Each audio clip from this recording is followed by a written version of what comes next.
Hi students, I'm just going to demonstrate the kinds of research questions that I want you to work on. So here's just a quick minute from the film that's in this learning bundle.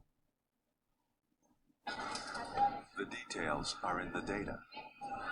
This map shows infant mortality rates in the east, very low.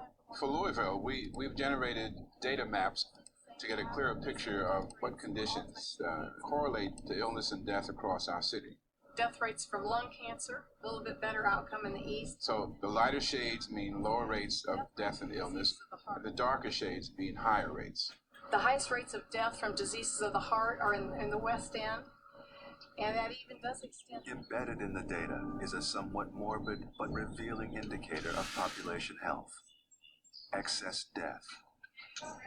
The notion of excess death says that you should suffering with what degree of preventable illness. Quality research questions should be not too big or too small, interesting to you, others have worked on them, like you could find some research, they lead to more questions, and they're not Googleable. My sample questions from the film, you can see I've made a couple changes. So you should do the same thing after you watch the film. Start with a research question and adjust it to make it more quality. I started with how is housing related to life expectancy?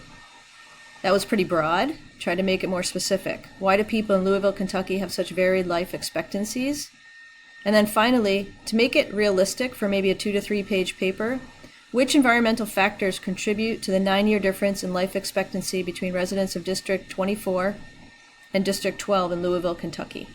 That's what you should do after the film to get ready for the project, where I'm going to ask you to write a paper and then present an idea to the Taunton City Council about how to get people to move more and eat healthy.